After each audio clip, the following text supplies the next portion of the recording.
Hello students, कैसे हैं आप सब। आई होप आप सब अच्छे होंगे। आईसीटी वर्चुअल क्लासरूम में आप सबका स्वागत है। मैं विकास। बच्चों, क्लास 10th का मैथ्स कर रहे हैं और आपका 2023 का क्वेश्चन पेपर जो है बोर्ड में आ चुका है, उसको हम सॉल्व कर रहे हैं थोरोली। और इंस्ट्रक्शन वगैरह सब आप पढ़ चुके हैं। अब सीधा क्वेश्चन पे चलते हैं। देखिए, ये सारे क्वेश्चन आप कर चुके हैं कंप्लीट, है ना। तो ये वाला क्वेश्चन आज हम करेंगे। प्रीवियस सेशन में हमने इससे पहले वाले क्वेश्चंस यहाँ पे कंप्लीट कर लिए थे। तो क्वेश्चन आप देखेंगे, समझेंगे। देखिए, 2 अंक के लिए क्वेश्चन है तो बहुत इजी क्वेश्चन होंगे ये, बहुत टफ क्वेश्चन नहीं मिलेंगे यहाँ पे। बस एक आधा क्वेश्चन जो होता है वो आपको पेपर में थोड़ा डिफिकल्ट जरूर मिल सकता है, लेकिन मोस्ट ऑफ द क्वेश्चंस आपने जो कर रखे हैं और आई थिंक सारे ज्यादातर क्वेश्चन आपके एनसीईआरटी से ही होंगे, बुक से ही होंगे। ये क्वेश्चन देखिए, दी गई आकृति में यदि P Q parallel are S है तो सिद्ध कीजिए त्रिभुज पी ओ क्यू सिमिलर है त्रिभुज एस ओ आर के। ठीक है। In the given figure if P Q parallel to R S. P Q कौन सा है बच्चों? ये है ना पी क्यू, और ये आर एस है। तो आपको ये दो ट्रायंगल हैं, पी ओ क्यू कौन सा हो गया? पी ओ क्यू ये वाला ट्रायंगल, और एस ओ आर ये ट्रायंगल, ये दोनों एक दूसरे के सिमिलर हैं। ये आपको प्रूव करना है। चलिए नोट करके सॉल्व करने की कोशिश करेंगे।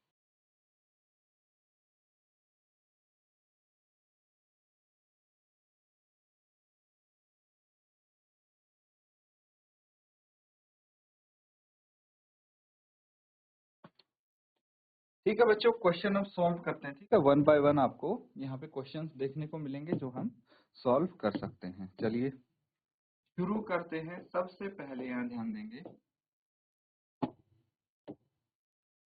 तो यहाँ पे कौन से ट्रायंगल है? In triangle P O Q and triangle S O R. ठीक है, ये ट्रायंगल दिया है P Q parallel to R S. ये गिवन है बच्चों, है ना। ये दोनों पैरेलल है। अब सोचो, हमने एक प्रॉपर्टी की थी बच्चों, अगर दो पैरेलल लाइन है, ठीक है, उनको ट्रांसवर्सल कट करती है तो यहाँ पे कौन से एंगल इस टाइप से होंगे, है ना। जैसे ऑल्टरनेट एंगल्स ये हमने सीखा था यहाँ पे, है ना। तो इस तरह से बहुत सारी चीजें हमने यहाँ पे सीखी हैं, तो उनका यूज करेंगे हम। एकांतर कोण जिनको बोलते हैं। तो यहाँ पे ऑल्टरनेट एंगल्स फॉर्म होंगे। अगर देखेंगे P Q parallel to R S है तो ये दोनों एंगल इक्वल हो सकते हैं। ठीक है, क्यों? ऑल्टरनेट एंगल्स बच्चों, ये वाला एंगल इसके इक्वल होगा because they are also alternate angles. अब ध्यान से समझना, angle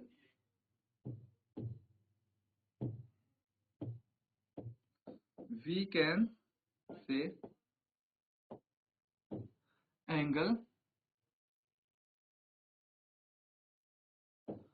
P Q S is equal to angle R P Q O होगा यहाँ पे। पी क्यू ओ, ठीक है, equal to angle R S O, ये बोल सकते हैं। पूरा भी लिख सकते हैं आप। जब हम ट्रायंगल्स की बात कर रहे हैं तो हम ट्रायंगल्स के ही यहाँ पे पॉइंट्स लिख देते हैं। एंड दूसरा क्या है हमारे पास? ये एंगल मैंने क्या कर दिया, पी क्यू ओ, है ना। तो ये वाला एंगल और एस आर ओ होना चाहिए, है ना। S R O, S R O. तो ये एंगल और ये एंगल इक्वल हैं, and angle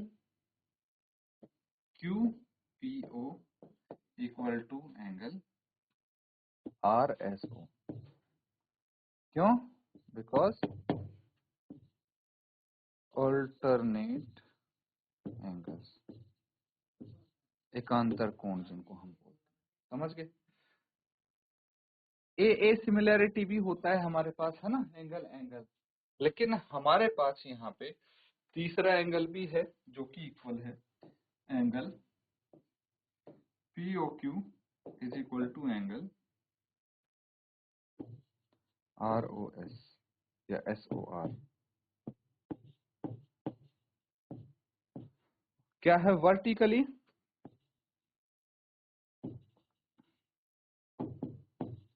opposite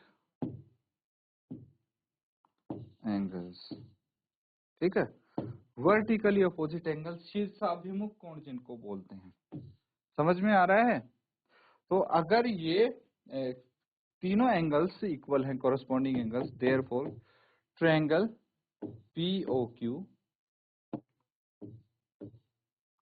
is similar to triangle SOR by angle similarity।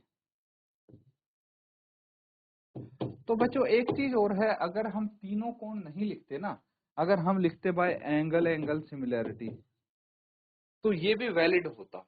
अब सोच के देखिए, अगर किसी भी दो ट्रायंगल्स में दो कॉरस्पॉन्डिंग एंगल्स इक्वल हैं, तो ऑटोमेटिकली तीसरा कॉरस्पॉन्डिंग एंगल इक्वल हो जाएगा उनका। ये चीज समझने वाली है, समझ गया ना बच्चों। तो इसको आप सॉल्व कर सकते हैं, नोट डाउन कर लीजिए। और यहाँ पे देखिए, ये वाला कॉन्सेप्ट समझ में आया ना बच्चों, कि हमने एंगल सिमिलैरिटी से इसको किया है। अगर आप एंगल सिमिलैरिटी लिखते तो भी ये सही होता। नोट कर लीजिए इसको, कुछ डाउट हो तो बच्चों आप पूछ सकते हैं, ठीक है।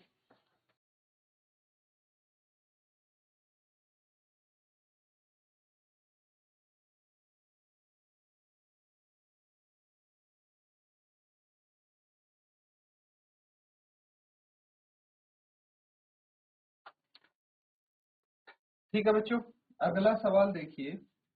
नेक्स्ट क्वेश्चन 2 मार्क्स के लिए है, लेकिन यहाँ पे आपको इंटरनल चॉइस दी गई है क्वेश्चन में, इंटरनल चॉइस।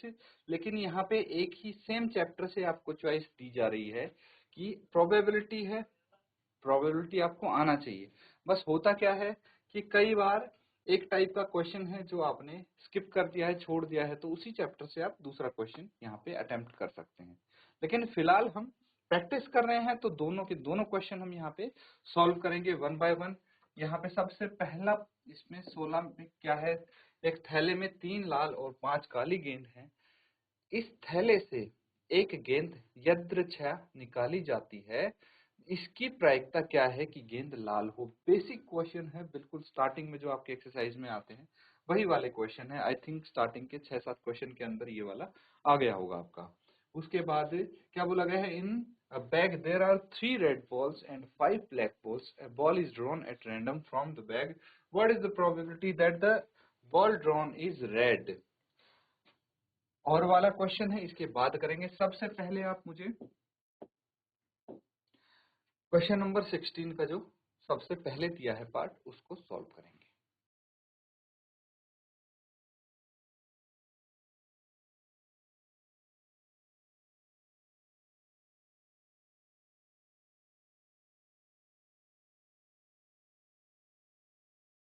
तो ठीक है, इसको हम यहाँ पे फटाफट सॉल्व कर लेते हैं। सबसे पहले आपको यहाँ पे लाल गेंदों की संख्या दी है, नंबर ऑफ रेड बॉल्स लिख लेंगे। Number of red balls is equal to कितना है, 3। फिर नंबर ऑफ ब्लैक बॉल्स 5 है। टोटल नंबर ऑफ बॉल्स कितना है, टोटल नंबर ऑफ बॉल्स, ये हो जाएगा red ball plus black ball, that is 8, है ना। ये चीज आप समझ गए यहाँ तक। अब देखिए हमें क्या निकालनी है, प्रोबेबिलिटी निकालनी है, probability of getting a red ball, एक लाल गेंद मिलने की प्रायिकता क्या होगा, number of favourable outcomes upon total number of outcomes, यानी number of favourable outcomes by total outcomes, total possible outcomes. तो बेसिकली यहाँ किस चीज की बात हो रही है, नंबर ऑफ फेवरेबल आउटकम्स, यानी नंबर ऑफ रेड बॉल्स कितना है, 3 है, टोटल नंबर ऑफ बॉल्स 8 है, ये प्रोबेबिलिटी होगी। इजी है ना। सिमिलरली सेकंड वाला पार्ट आप करेंगे, क्या है सेकंड वाले पार्ट में, 52 पत्तों की अच्छी प्रकार से फेंटी गई एक गड्डी में से एक पत्ता निकाला जाता है।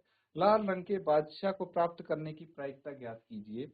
One card is taken out from a well-shuffled deck of 52 cards. Find the probability of getting a king of red color. तो यहाँ पे सेम लेवल का क्वेश्चन है आपके सामने, बस यहाँ पे कार्ड्स के बारे में अगर आपको पता है तो इसको इजीली कर लेंगे, अगर नहीं पता तो एग्जाम में आई थिंक आपने यही किया होगा। तो यहाँ पे देखिए आप क्या कर सकते हैं, इसमें सबसे पहले आपको ये चेक करना है कि एक गड्डी में कितने ताश होते हैं। 52 ताश होते हैं। कितने होते हैं? 52, क्योंकि यहाँ पे लिखा हुआ है 52 कार्ड्स। वैसे भी पता होना चाहिए, नहीं भी लिखा होता तो भी एक पूरी अगर कंप्लीट गड्डी है तो उसमें 52 कार्ड्स होते हैं। अब टोटल जो बादशाह है, किंग है, वो कितने होंगे? तो एक गड्डी में टोटल 4 किंग होते हैं। कौन से? 2 ब्लैक कलर के, 2 रेड कलर के। ठीक है, रेड कलर के कौन से होते हैं ये भी मैं आपको बता देता हूँ। एक तो डायमंड का होता है और एक होता है हार्ट्स का, यानी ईंट और पान का एक बादशाह होता है। मतलब 2 हो गए, एक ईंट का एक पान का। 2 होते हैं ब्लैक कलर में, स्पेड एंड क्लब। ठीक है, चिड़ी और हुक्म के 2 आपके बादशाह हो जाते हैं ब्लैक कलर में। यहाँ पे रेड कलर की बात कर रहे हैं तो नंबर ऑफ फेवरेबल आउटकम्स कौन से क्या कितने हो जाएंगे? यहाँ पे 2 हो जाएंगे। क्यों? क्योंकि लाल कलर के बादशाह 2 हैं। टोटल कार्ड से निकाले हैं ये पत्ते, इसीलिए टोटल आउटकम्स कितनी हो जाएंगी? Total number of possible outcomes 52।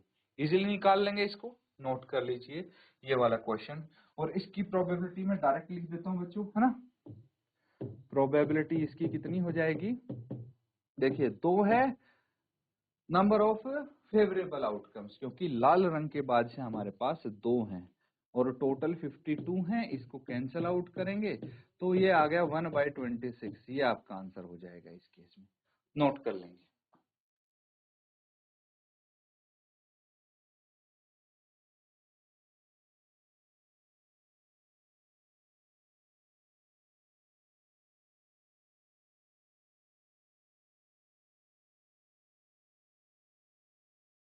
ठीक है बच्चों, समझ में आ रही है ना चीजें।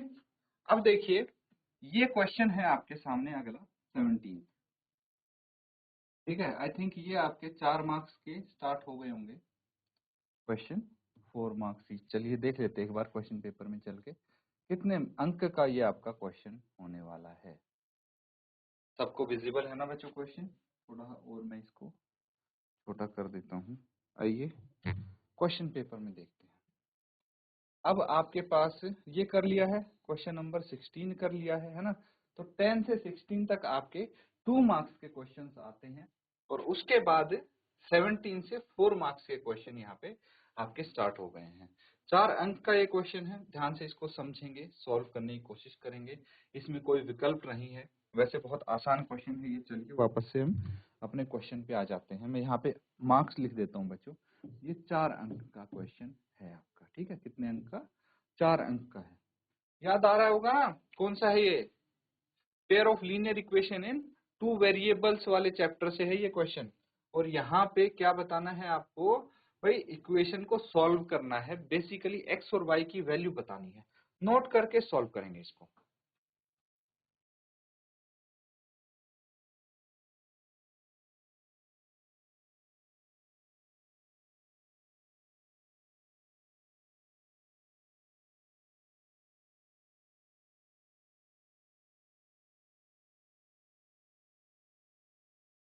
चलिए बच्चों इसको फटाफट हम सॉल्व कर लेते हैं। तो यहाँ पे क्या करेंगे आप? कुछ समझ में आ रहा है बच्चों? क्या कर सकते हैं हम?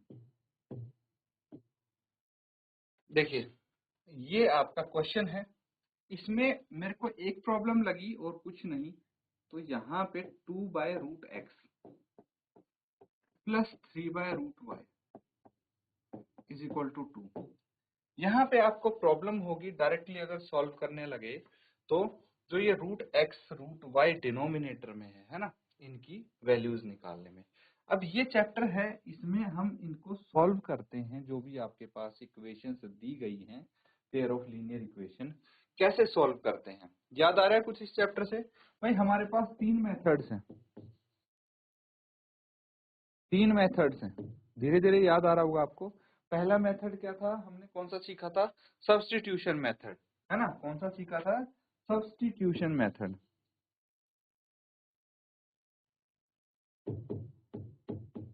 दूसरा मेथड कौन सा सीखा था बताओ?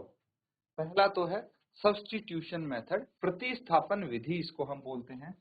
दूसरा है एलिमिनेशन मेथड। आ रहा है याद? Elimination method. और तीसरा कौन सा है?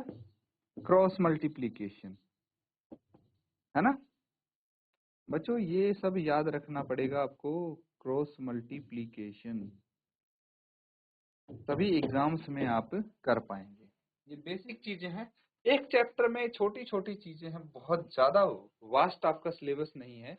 बस कुछ चीजें हैं जो आपको ध्यान रखनी है। जैसे ये 3 मेथड हैं, इनको हम सॉल्व करते थे। कौन सा मेथड कैसे अप्लाई करना है ये आपको पता होना चाहिए। और यहाँ पे कौन सा करेंगे, हालांकि तीनों में से अगर एक मेथड भी आपको आता है तो आप इजीली कर पाएंगे। समझ गए? चलिए मैं दूसरी वाली इक्वेशन लिख देता हूँ। 4/√x minus 9/5√y is equal to -1। ठीक है, ये आपके सामने इक्वेशंस है। अब इसके लिए थोड़ा इसको सिंपल बना लेते हैं। तो सिंपल बनाने के लिए हम क्या करेंगे, लेट 1/√x, 1/√x को हम a मान लेते हैं एंड 1/√y को हम b मान लेते हैं। अगर हमने इसको ये मान लिया है तो अब देखिए क्या हो जाएगा, ये 2a plus 3b is equal to 2, ये इक्वेशन 1 हो गई। एंड दूसरी equation 4a minus 9b is equal to -1, ये इक्वेशन 2 हो गई। 2 समीकरण आपके पास आ गए। अब हमें कौन सा मेथड यूज करना है ये आपको देखना है। यहाँ पे अगर एलिमिनेशन मेथड यूज करते हैं तो इजीली हम इसको कर सकते हैं। बाकी कोई भी मेथड यूज करेंगे तो आप आसानी से कर पाएंगे इसको। चलिए मेथड देखते हैं अब फटाफट कैसे हम अप्लाई करेंगे। यहाँ पे देखिए, अगर मैं एक काम करूं, मैं a के कोफिशिएंट्स को इक्वल कर देता हूं। अब b के कोफिशिएंट्स को भी इक्वल कर सकते हैं। मैं a के कोफिशिएंट्स को इक्वल करता हूं 2 से मल्टीप्लाई करके, है ना। क्या आ जाएगा, ये आ जाएगा बच्चों 4a plus 6b is equal to 4। इसको इक्वेशन 3 नाम दे दीजिए। ठीक है, तो using elimination method, elimination method का यूज कर रहे हैं हम और इसको आगे सॉल्व करेंगे। एलिमिनेशन मेथड मतलब क्या है, ये इक्वेशन 3 है, ये इक्वेशन 2 है। तो हम इनमें से इक्वेशन, मान लीजिए इक्वेशन 2 में से इक्वेशन 3 को माइनस कर देते हैं और आपका आगे ऐसे सॉल्व होता जाएगा, है ना। इसमें से कोई एक वैल्यू आ जाएगी, आई थिंक बी की वैल्यू यहाँ पे आ जाएगी आपकी। ऐसे करके आगे सॉल्व करेंगे। यहाँ तक नोट कीजिए फिर आगे करते हैं।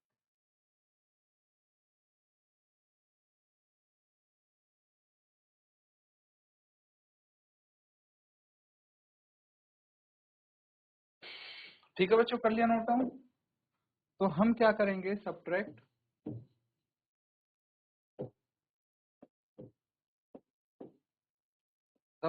Equation 2 from equation 3।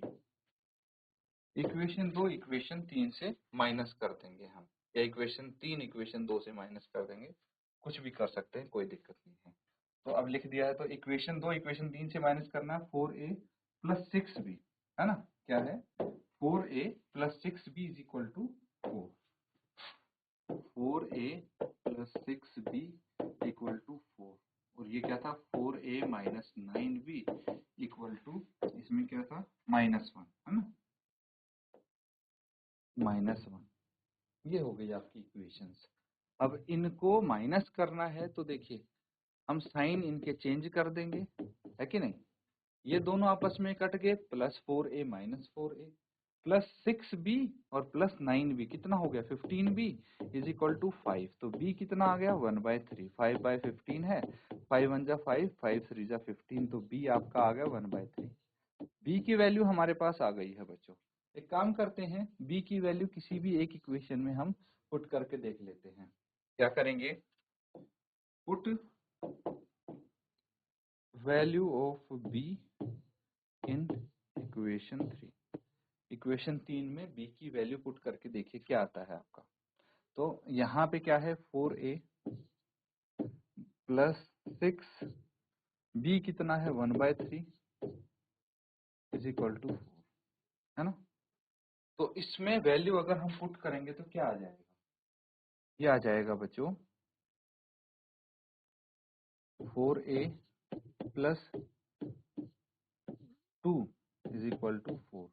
तो 4a is equal to 4 minus 2, तो a कितना आ गया 2/4, कैंसिल आउट करेंगे तो ये आ जाएगा 1/2। तो a आपका 1/2 आ गया। a और b दोनों की वैल्यू आ गई यहाँ पे हमारे पास। अब अभी क्वेश्चन सोल्व नहीं हुआ बच्चों, याद करो कि हमने यहाँ पे क्या किया था भाई, 1/x की वैल्यू a रखी थी एंड 1/y की वैल्यू b रखी थी, इनको वापस भी तो पुट करना पड़ेगा, है ना। तो 1/√x is equal to, a कितना है आपके पास 1/2, तो 1/√x इज इक्वल टू 1/2 है। इनका दोनों का रेसिप्रोकल कर देंगे, कितना आ जाएगा √x इज इक्वल टू 2। तो x इज इक्वल टू कितना आ गया 4। सिमिलरली आप क्या करेंगे, y की वैल्यू रखेंगे अब, है ना। x आ गया यहाँ पे, ध्यान रखना। अब 1/√y कितना है आपके पास, b के बराबर है, तो 1/√y इज इक्वल टू 1/3, यानी y इज इक्वल टू कितना आ गया 9 आ जाएगा। एक स्टेप मैंने स्किप कर दिया है, आप इसको पूरा स्टेप लिख सकते हैं, वो भी √y इज इक्वल टू 3 है तो y इज इक्वल टू 9 हो जाएगा। ये क्वेश्चन हमारा सॉल्व हो गया, 4 मार्क्स के लिए क्वेश्चन है, नोट कर लेंगे इसको।